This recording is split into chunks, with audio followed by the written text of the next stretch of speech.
So I'm here with Charles Oglesby. We're in his office.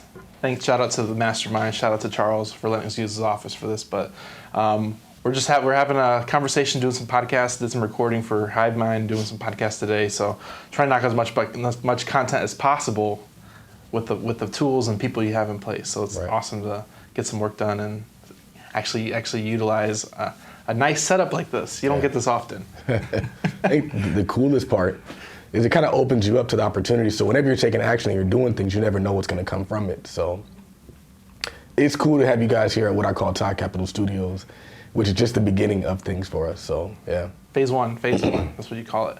So I think a lot of people. So when I went to I just did a podcast with Andre last week in Atlanta. Wow.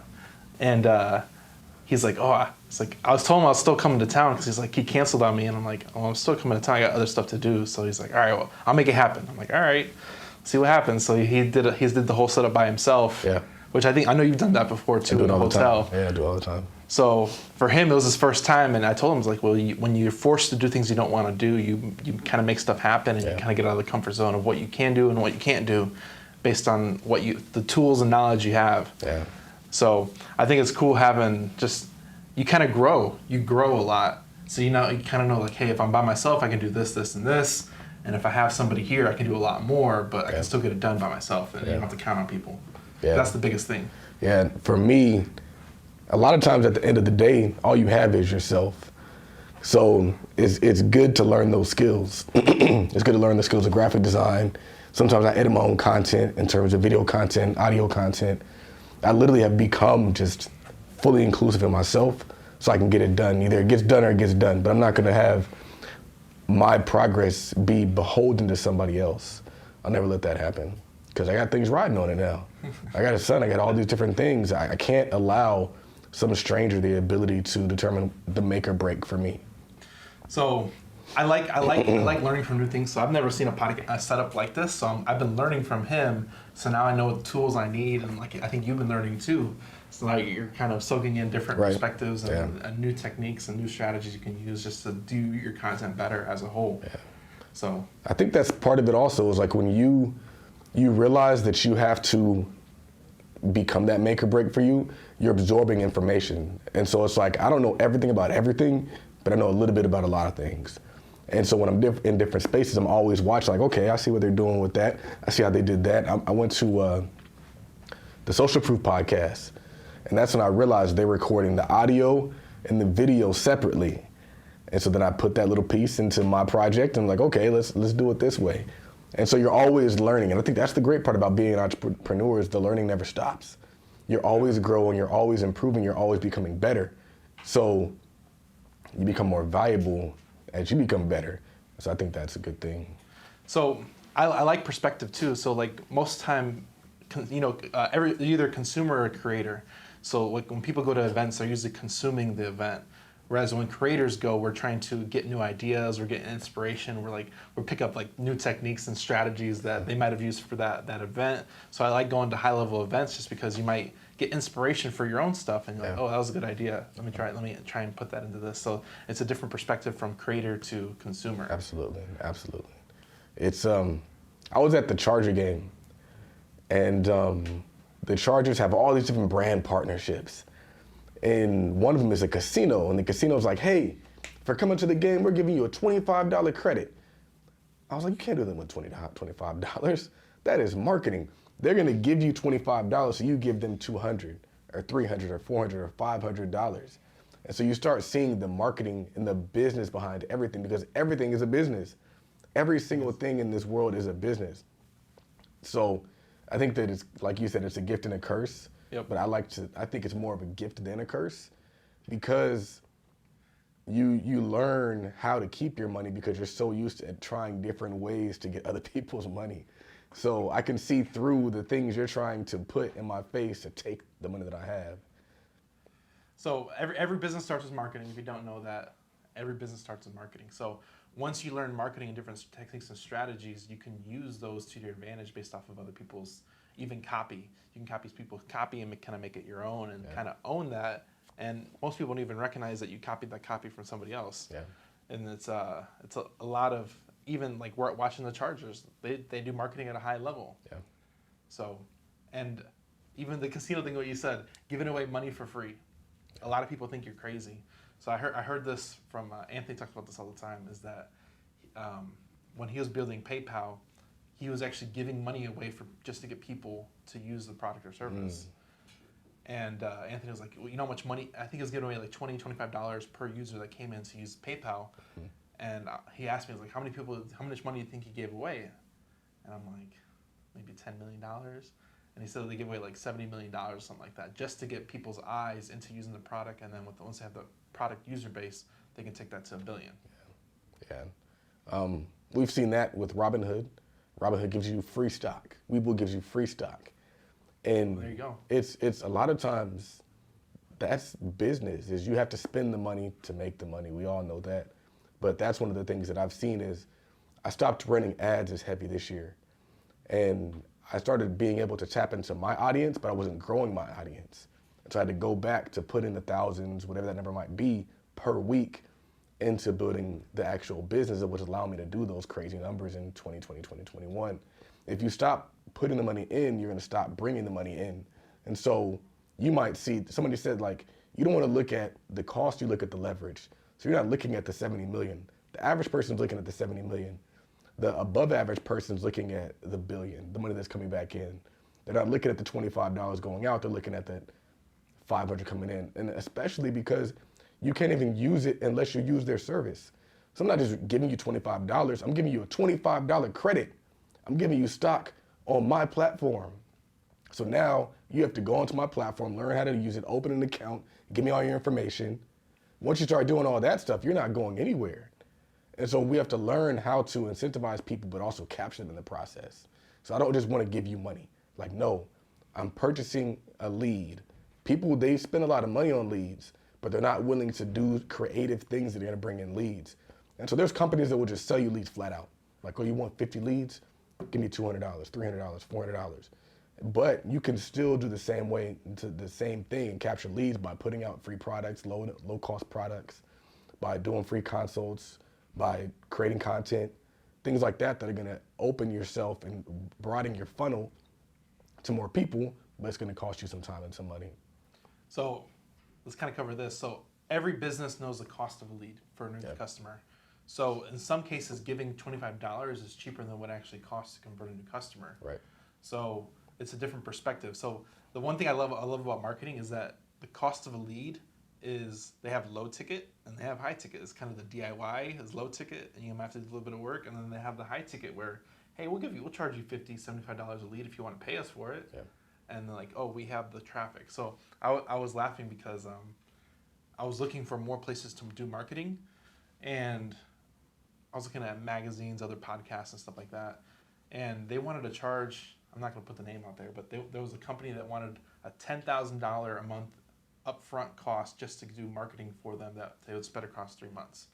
And I'm like, $10,000. Yeah. And they have a magazine, podcast, multiple podcasts, and I'm like, man, just for the traffic, they're charging big money for leads, potential traffic, to drive potential traffic to your website or business, and they're charging big money for that. So I'm like, now I get it. You got to get the traffic, and once you have the traffic, you can do whatever you want. Right. And that's what makes social media so powerful, is you can skip people like that. Before, I tell people this all the time, before you had to buy that billboard, you had to get that radio advertisement, you had to get that TV advertisement, the newspaper advertisement, things a lot of us couldn't afford. And so they positioned it so that they can determine who's going to succeed or fail. They're going to determine who's going to get access, and they can price you out. And social media is an equalizer. The internet is an equalizer. The internet allows you to pop up on an Instagram live, pop your shit, and get customers. The internet allows you to create a reel, get thousands of views, and get customers. The internet allows you to pay somebody $50, $75, $100 and get customers. And that's the real win, because we're getting them out of our pocket, because there is no huge number that you have to jump over anymore. So if I'm paying you $20,000 to get access to your advertising and I make $20,000, it's not worth it. Social media, if you give somebody $20,000, you're probably gonna make 200 grand. You can 10x your money. And I used to tell people this all the time, like, you guys are underpricing. I run an ad with you and I pay you $100 and I make 10 grand. That makes no sense. And they started realizing it too. And so I told them, like, I don't even want that. I don't want to take all your money. Just be an affiliate and we can split everything 50-50 because it's only fair. I'm okay with you making 5 grand if I make 5 grand. But back in the day, they didn't care if you made money. So I'm dealing with companies like Black Wealth Renaissance, Black Millionaires, Black Success Today, people who I want to make sure that they're getting fair value for what they're giving me. But I can't say the same thing is true for the person with a billboard. They just want the money. They don't care. And those billboards are not cheap. And so social media is truly an equalizer, especially because in a lot of ways we run social media.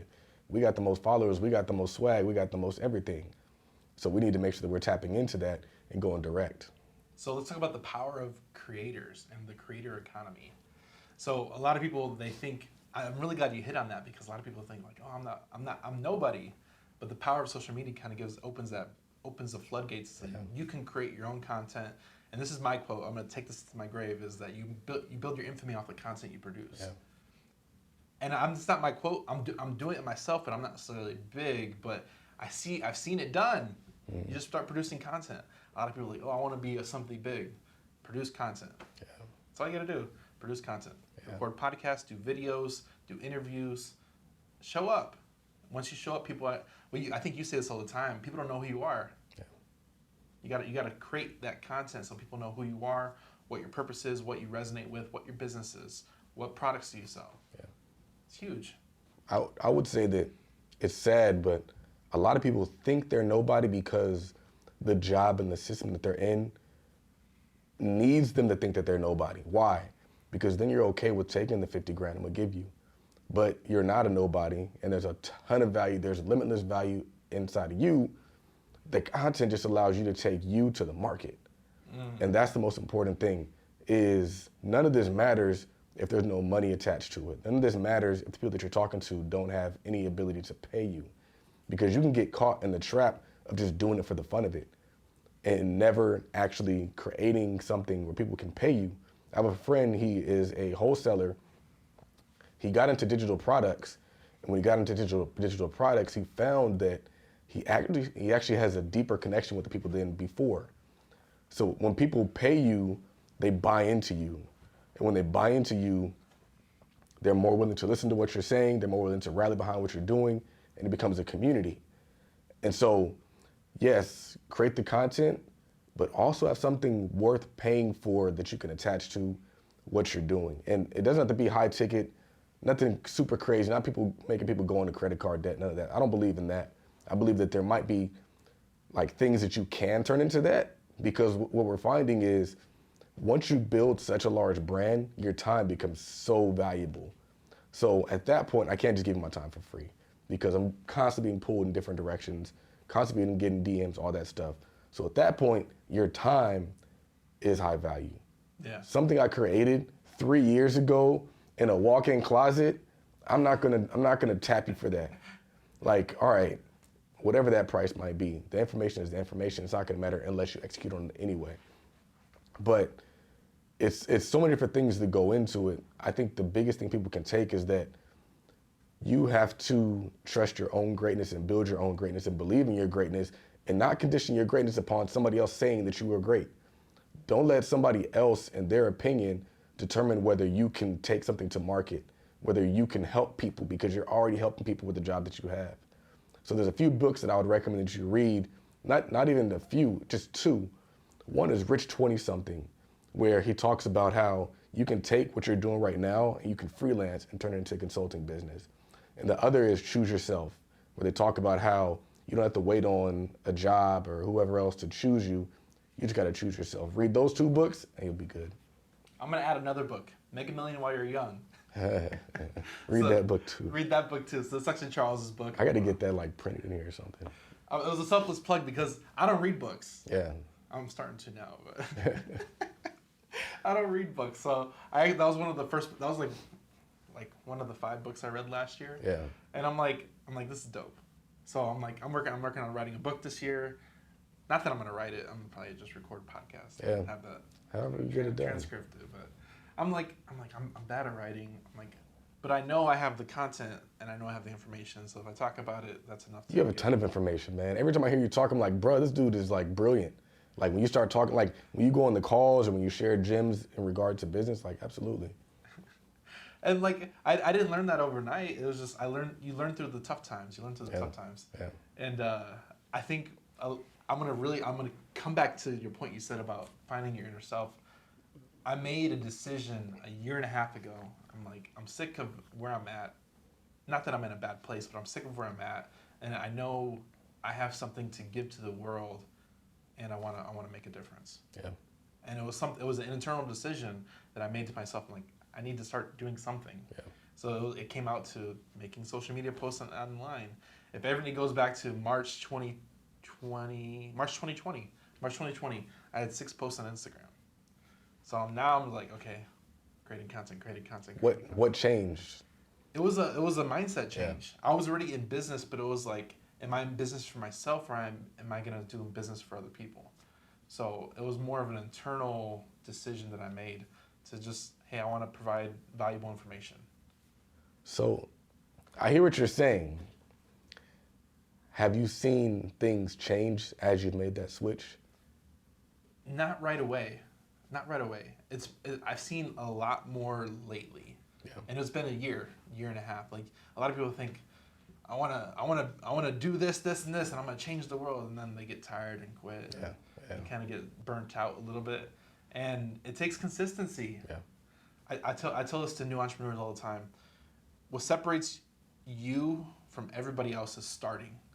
That's step one, is starting something. Because 95% of the people out there still work a job. Yeah. So if you start something, you're already above that. So you starting is a big deal. That's a big deal. Starting a side hustle, starting something is a big deal. Don't take it lightly. You're doing better than 90% of the people out there. Yeah. What separates you from everybody else after that point is just consistency. Yeah. There might be failures, ups and downs, everything else that comes behind that, but what separates everybody else from that point is consistency. Yeah. And you can kind of turn up the gas and turn down the gas at that point, but just be consistent. Be consistent. I was looking at my podcast numbers this morning. 20% of our downloads happened in the last 9 days. Wow. Interesting.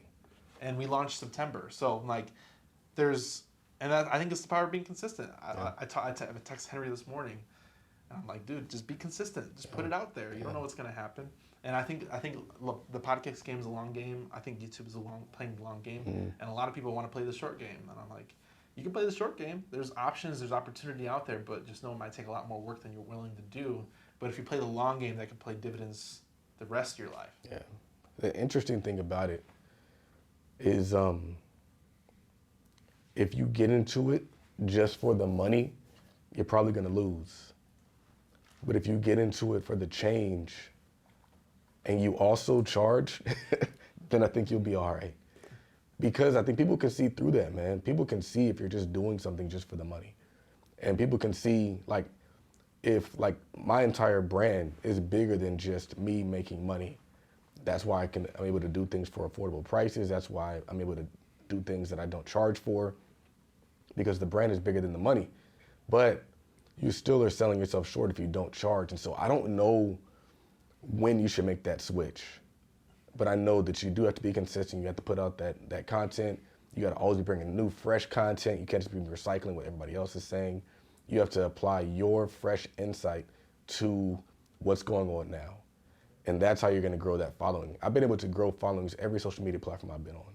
It's almost kind of crazy how it happens. I don't know. I mean, I know how it happens because I feel like I'm dope and I don't indulge in bullshit. And so whatever the crowd is doing, I'm usually not doing. Whatever's progressive and productive, I'm doubling down on that stuff. So people like it. They might not want to do it, but they like it. It's kind of like people admire people who are in shape, even if they don't want to work out. People are going to admire somebody who is financially intelligent, who's working towards these things, even if they are still balling out and making it rain in the strip club. And so I think I just stay in tune with that. That's my version of physical fitness, although I am working on my physical fitness. But my version of physical fitness is like financial fitness, wealth fitness. And it's always been, and It could be for superficial reasons. I like cars. I like fancy stuff. And so I do it for superficial reasons, but I'm realizing there's still a wholesome reason why this stuff has to happen too. And it all comes down to money. It all comes down to money and the power of money and what money can do for you, your friends, your family. It all works together. But I would say, yeah, being consistent, showing up, building that brand is important. Tapping into who you are and your expertise in your lane are important. I don't want to see people out there who are just copying what other people are doing. That's why I like what you guys do, because it's not what everybody else is doing. It's something that's completely different than what everybody else is doing. And you can get behind that because you're not competing with me. You're not trying to take my clients. If anything, we complement each other more than anything.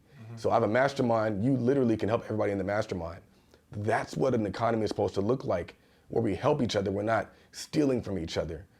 And that can make things difficult for business for everybody involved. And we're thinking, oh, it's a business thing. It's just like, no, like everybody can't sell candles, fam.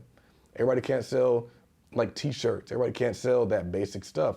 You need to pick a lane that's unique to you and run full speed to it. And don't try to copy what somebody else is doing. And we all win that way. It's a lot of opportunity in a blue ocean. Yeah. Tons of opportunity. And I think you mentioned that in your book, finding a blue ocean. They see people be successful and like, ooh, that looks good. Let me try and copy that. Or the people steal your course and rebrand it and kind of go that direction. Like, have you heard of that concept before? What? That book, The Blue Ocean Theory? No, I haven't. Oh, well, that's cool. That's cool. I like that. So a lot of people, like somebody else was like, you need to read more books. I'm like, I'm inspirational. I don't need to read books. But I'm trying to do better. I think I'm about to finish my first book for the year. Which book is that? I can't even remember the title. I read almost the whole thing through my flight when I went to Atlanta. So I got like 20 pages left. What's it about? It's about building leadership. Okay. Building leadership. What is dope about it is Wealth Squad. I saw his NFT rope this morning. Yeah. And I'm like, okay, that's cool. And then I saw one of his users. He's like, I'm gonna do one call a week teaching leadership. Yeah. I'm like, that's what's important. Yeah. It's important to build. You need a lot more than just your subject offer, and that's something we're trying to launch in the future. Is that we're trying to cover a lot of different subjects because a lot of people, they need a lot of help. They missed a lot of information in school. They were taught. They never had a father teach them that stuff. Yep. And it's just one of those things where if you can fill in a lot of gaps that people have personally, you can push people to be a better version of themselves. Yeah. So I like what you said earlier about people don't know their capabilities and their true self of what they can be. And what I'm trying to do is I want to bring that out. Sometimes it's making money. When you get money, you kind of realize what you can do. You gain confidence. You walk differently. You talk differently, and you have a certain swagger that comes with that. But then you start learning. Okay, I have faults too that I need to fix and correct. What can I do to? Is it my health? Is it my knowledge? Is it certain subjects? Is it how I carry my relationships? Is it how I lead? So now you kind of carry that into other points in your life, and you actually become a better person. Right. Just by as simple as making a little bit more money, you realize, okay, I'm a little fat. I need to go to the gym more often. So now I'm working on getting my health better. Yeah. So then you realize what's important. And a lot of people they go to 9 to 5. They work there 5 days a week, and they think that check's important, but it's really not. Mm-hmm. So there was a video I watched with Anthony, and it talks about how money is actually buying physical time. Some people work $10 an hour for it.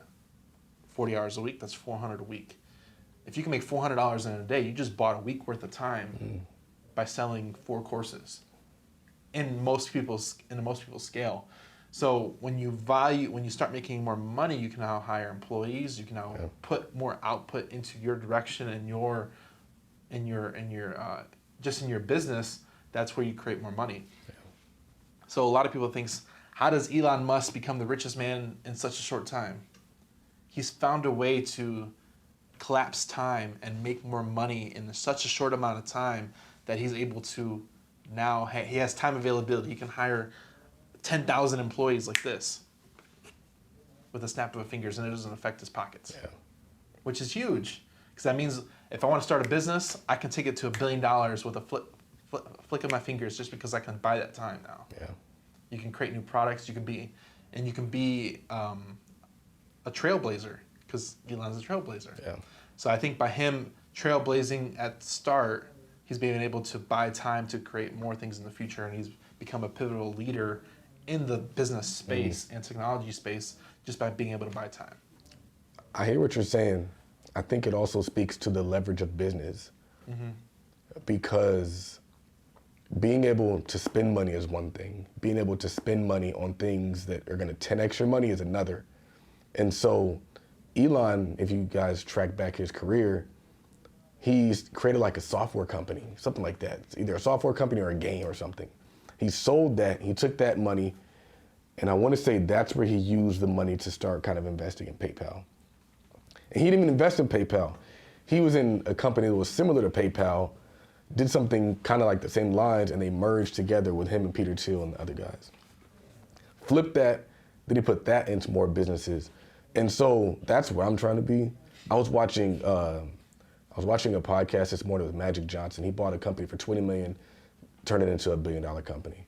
Like that kind of stuff is just amazing, because it's hard to really explain, because a lot of us don't understand it. A lot of us don't understand the concept of taking 20 million and turning it into $1 billion. It just doesn't make sense. But that's what Elon Musk is doing. And I think, to take it back to the beginning, it does make a difference when you're not first making money for survival instincts. Because a lot of people, they can't truly develop, like you were saying, until they actually get the thought of having to stress out about paying bills out of their mind. Then they can read books and take courses and do extra things. Like, I'm in a class that has nothing to do with making money. Not every Tuesday for 2 hours, I'm in a class so that I can be better for my family. It has nothing to do with, am I gonna make $1 million?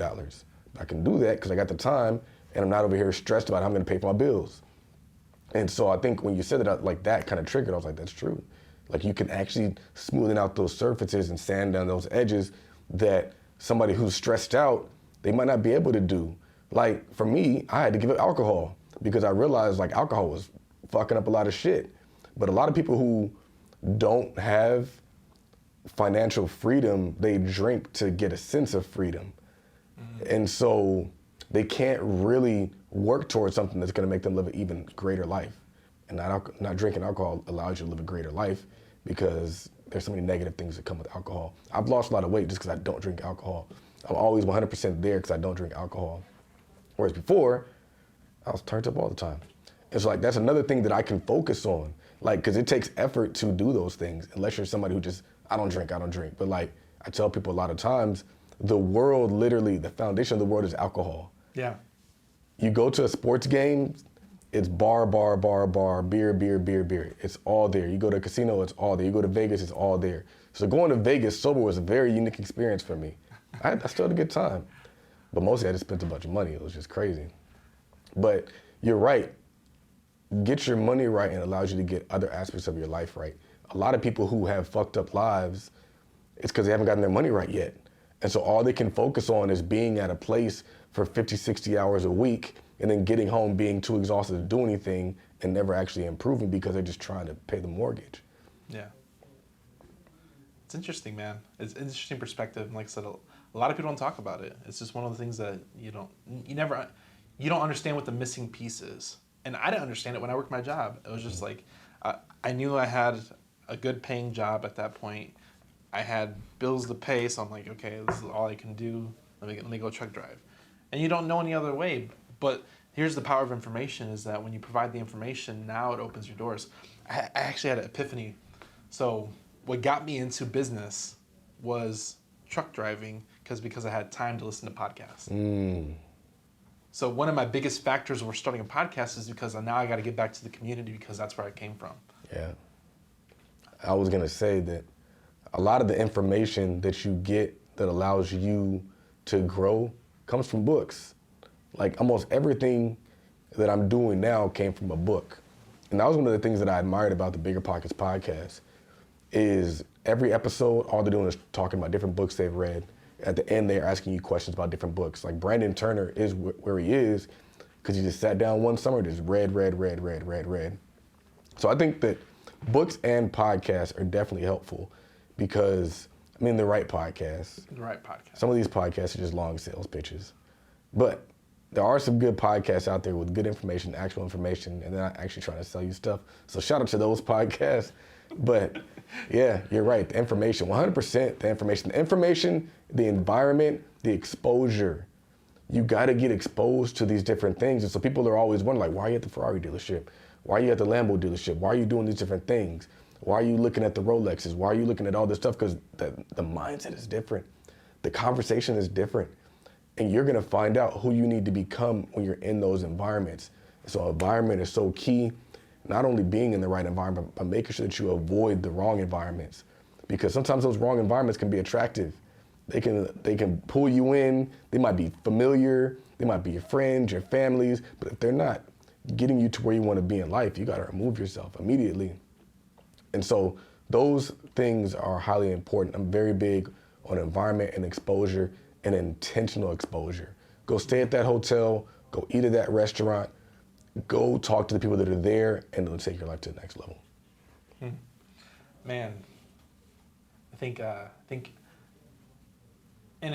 man, you struck a nerve because like, the environment can make or break you in a lot of different ways.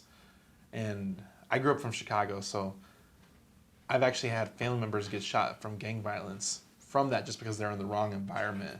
And they think a lot of people, that's the only way to go from that position.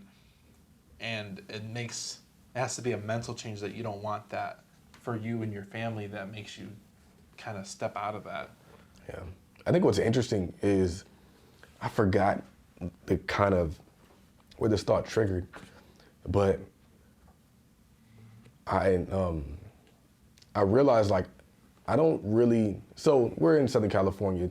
Southern California means a lot of different things to a lot of different people. It can mean Beverly Hills, it can mean Hollywood, it could also mean Compton and all that stuff. But what's interesting is I was like, I don't think I could ever really get caught up in that stuff because I don't go to those spaces. Yeah. So even if I'm in Inglewood at a football game, I'm not going to that store right there, fam. Because I see it's just not the environment. I see folks hanging out outside. It's just not a cool spot. Even though right down the street is the stadium. Even though right down the street is the Forum and all this stuff going on. And so I think that you have to be conscious of these things as well. Even if you're in that environment, you can't be of that environment. Even if you're in that like Detroit area, you can't be of that Detroit. It's interesting. It's like I psychologically or mentally, I just always have made sure to stay out of those spaces because I don't want the problems that come with those spaces. Even if you're just an innocent bystander, you can get caught up in some negative stuff that can affect your life permanently. I think where this is going is like rappers.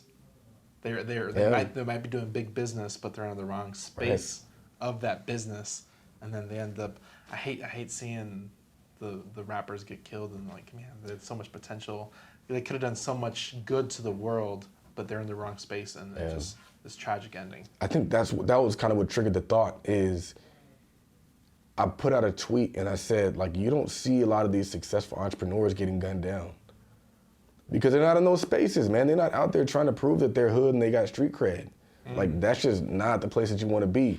But we've seen it happen with all these rappers who make some money and they still think they got to be a part of the hood. They still got to be down with the crew. And maybe because of the industry that they're in and the things that they're talking about, maybe that just comes with the territory. So if you're rapping about being hood and being down, you got to be in the hood and be down. Otherwise, people aren't going to listen to your stuff. But if I'm talking about the stock market, I can be in a high rise in a suit and nobody would care. So it's interesting that you say that. The dynamics suck. I don't want it to happen because we've seen a lot of people get shot down and killed recently. A lot. Too many for the narrative to be Black Lives Matter. People don't like when I say this, but it should be Black Lives Matter on the whole, not Black Lives Matter if a cop does it. Yeah. And if we can get to that point where like legit Black Lives Matter, the community would be good. Yeah. We'd have property values, we'd have all these different things. Everything would be functioning and running. And that's what we should aim to be, and hopefully I don't know if we'll get there, man.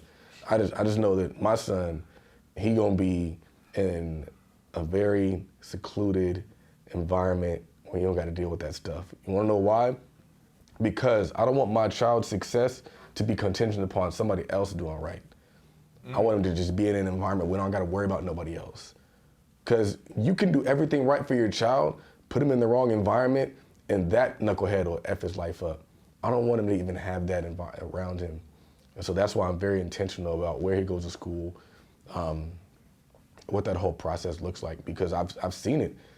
Me growing up, I grew up in a healthy household, but the way that the schools are situated, you're bringing in people from different areas who influence you. Whereas, like, I don't want that. And you won't get that if you put them in a private school. If you're in a public school, you never know what the public's doing. You never know what the government's doing because the government's retarded. But put them in a private school and we'd be all right. So I've been hearing intentional a lot lately, becoming more intentional. I think a lot of people, they think that they wing it, they kind of go with the flow. But if you're intentional, it shows that you care and you want to produce a certain result. So you're going to be intentional about it. Yeah. So I think being intentional about certain things is very, very important. Intentional about business, intentional how you sell, intentional how you represent yourself, intentional about how you raise your kids, intentional about a lot of your output because it has a purpose. It has a bigger purpose. Right. So intentional is very, very, very key. Being more intentional. I mean, we only get one of these things. That's it. It's not like we get a do-over. So it's like, what are you gonna do if you aren't intentional and purposeful with your life? Just not live a fulfilled life? Like, that's not really an option over here. One of the things that I'm thankful for is how I was raised. I was raised with parents who were about their business. I was raised going to church and being taught that there's a good life out there for me if you put the work in, you do these different things. And so I've always had a vision for my life. I've always known what I want my life to look like. I've always, that's why I've done what I've done. Go to college, go to law school, get married, buy a house, have kids. It was by design. It was intentional. I'm not just winging this shit, man. Like, I'm doing everything on purpose because you only get one. And so now all my friends and family, they're looking like, Charles, he did what he's supposed to do. That's just follow what Charles did. Like, that's because I had a plan, fam. I wasn't just out there just living life. I don't think any of us should be out here living life. Like, I'm not very big on planning per se, but I do have a plan for my life. Yeah. And so I think that's really important. Plan for your life. So somebody asked me this recently, like, where do you see yourself? I'm like, I have no idea. Yeah. I know so many things can happen so quickly, so I can't even, I'm being consistent, intentional, and then I'll see where it takes me. Yeah. The where do you see yourself question is tough. It is. But I would like to just own a lot of shit. That's what I just want to own a lot of shit. And I think where we are now and a lot of the land out here gives you the opportunity to acquire and own a lot of stuff and put things together that make sense. I want to be that dude. I want to be the dude where people think of a city and they think of me.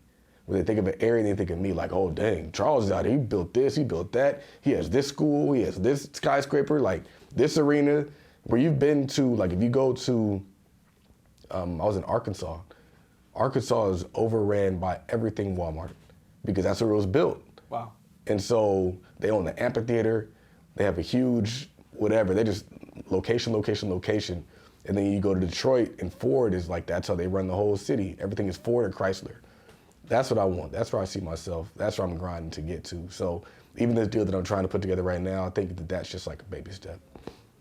What's up? Camera went out. Oh, that one? Yeah. Go ahead and fix it. Just have to cut. Yeah. It happens. I don't even know what this dude said. Let me see what he said about the appointment. Last time Check that strip Last time this dude, I had an appointment with him at noon. I completely forgot about that thing. I showed up at actually, I looked at my phone, I was like, damn, I forgot about that appointment. Is it on? Was that it? I don't know. I think it just went out. I don't know. It's good. It's on. Okay. I should have been watching. I saw a red light on there Yeah, earlier. it went out. Let me check. All right, yeah, we good. You know what is cool about this conversation though, is something that I've kind of wanted to do. Where it's like you can have people on the show and it's not always like an interview about their life. You know what I'm saying? Like usually what happens is it's just like, well, how'd you get here? When did you start the business? How'd you do that? Like you can have a dope person on the show and just talk about general stuff and it's still a quality show. So what I try and do is I want the audience to resonate with that person. So I usually dedicate the first 5 to 10 minutes to that. That way they feel some type of person. So you usually ask their background because the background shows who you were, where you came from, and kind of resonates with the audience. Right. And then I take it to other things that actually bring out depth to a conversation. Right. Yeah. Because I really don't care. I mean, it's not that I don't care what you do. But you've probably done 10 interviews like that. Right. 20. Exactly. And I think, and what's cool about that is that you can bring somebody on the same show multiple times. Which is why we're here. Because we're not talking about the same story that we already I've known every episode we've done with you, and this is totally different from every Right. single one. Right. And I like having a different conversation because every conversation can be completely different. Yeah. And That's what I'm trying to get Andre. That's what I want to do with him. It's kind of like talk about other things outside of just like notary and building your business and entrepreneurship, that kind of stuff. Are we going? Or I think we're recording, but it was a good exchange. I think we're almost done here anyway. But there's something I want to make known, is kind of alluding to what we before the camera went out, was that somebody owns that skyscraper in LA. Right. And you know what's crazy about it is it's all numbers. Yeah. It's all numbers. This dude is not any better than any of us. He literally looked at the deal, and this is what I'm in the process of trying to do.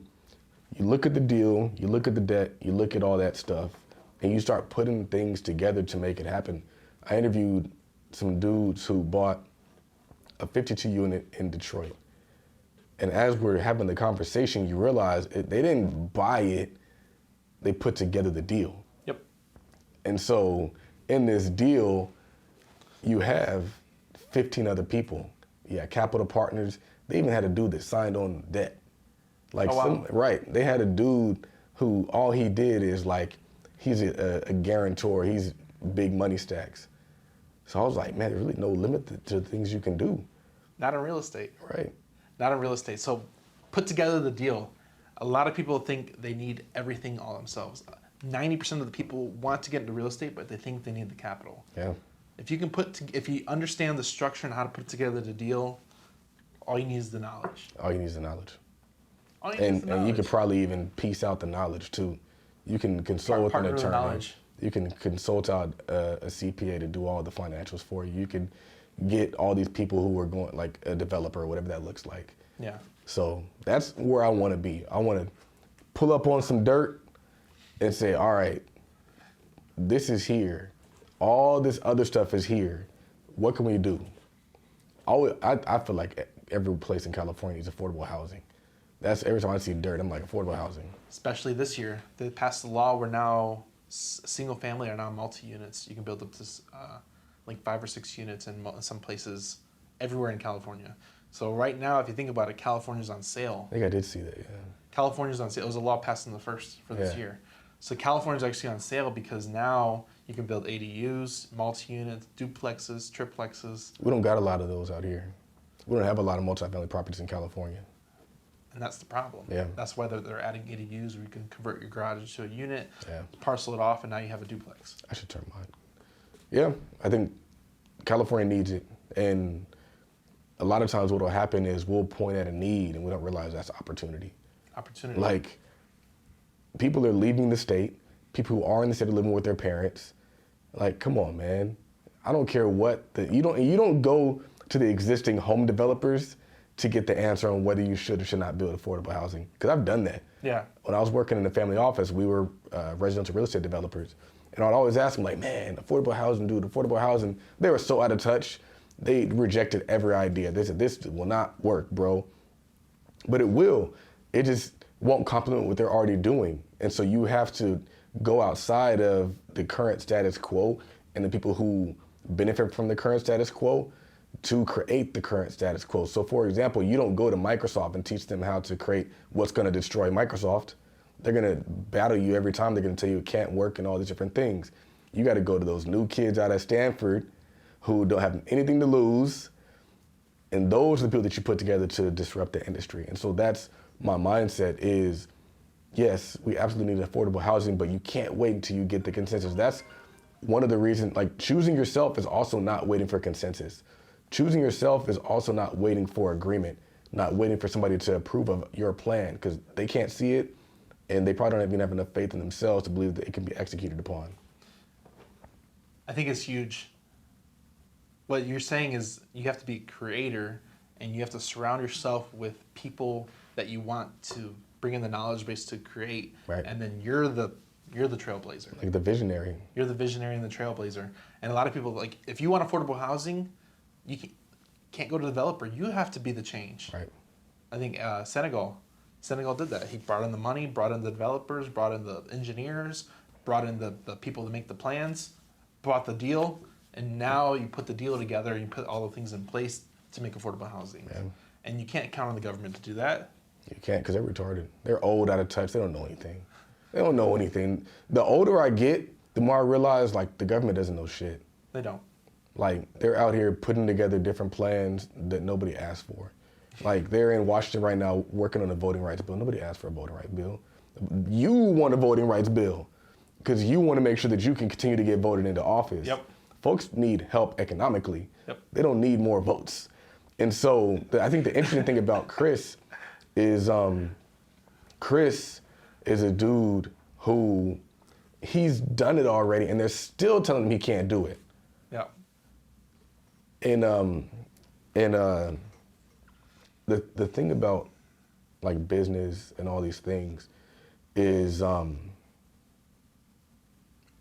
you have to create what you need to see for your community. And you have to be creative with it. Yep. And what Chris was doing is just one idea. You got to really dig down, you got to find the how. There is no win solutions. Your community needs it. It's your responsibility to find a way, period. And that way is not going to the government. For two reasons. The way is not going for the government because the government is ineffective and inefficient, but also because if you go to the government, what's going to happen is they're going to subcontract it out. And that subcontractor is going to get rich. There are affordable housing tax credits where I've seen attorneys get rich off of them, I've seen developers get rich off of them, but I haven't seen the people who actually need the affordable housing get rich off of them, or the people in that community that's going to be like actually where those houses are being built benefiting from it. And so when you take your problems to the government, you're really handing your wealth to the government. Wealth comes through solving problems. It does not come from, I hate to say it, it's not going to come from getting a fat check, reparations, any of that stuff. It's not coming. If it was coming, it'd have been here already. Your wealth is going to come from you doing the stuff that they say cannot work. That's the wealth. My bad, Joe. I think what's interesting is that a lot of people talk about change. That's the problem. They talk. Yeah. Everybody's talk, but when you take on the personal responsibility to make change, that's when change actually happens. So it's almost, if you want change, you have to go out there and make it. Yeah. A lot of people are like, oh, I want to get out of the situation. Like, what are you doing about it then? Yeah. You're just talking about it. Yeah. So it's just, it's been a great conversation. I hope a lot of people get a ton of value from this. Different perspectives, different input. But if you want change, you have to make a change internally to make that change. Yep. This is cool. If you want to change your community, you have to change your community by yourself. Right. With the people around you. You do. It's cool to have this conversation because not a lot of podcasts do this. Not a lot of podcasts allow you just to talk. And people are going to find a lot of value from this. They already know who I am. They know what I do. They know what I've done. They know who you are, what you do, and what you've done if they're here, right? If they subscribe you and they follow you, they know. But I think there's a lot more depth to this than just like trade stocks and options, invest in real estate. It's like we're digging into the whys and the hows and to overcoming those things that people are going to throw on your way while you're trying to do it. And that's next level thought. That's the next level conversation. You already know what to do. Now that we're executing, there's going to be problems that come up in our path. The problems don't go away. The problems just get bigger and worse and more expensive. And so that's what I would say. Well, I think with that, we'll end it here. I appreciate Charles coming on the podcast, us leading you to his office. Where can people find you? What's your quick information you provide? Kind of give a quick plug to everything you do. It's actually very straightforward. Everything is on Instagram at Todd.capital, link in the bio, and you can find everything you need at the link in that bio. Freedom Pack, hint. Grab that Freedom Pack, y'all. Man, we got a tax instructor who has a CPA MST, got a credit instructor that has an MBA who is a prior branch manager, and you got myself, Todd Billy. And so I think that nobody else is giving you this level of instruction with the credentials that we have backing us. So I think that's what makes us unique, is we got the degrees, man. My name is Charles Oglesby, also known as Todd Millionaire, signing off. There you go.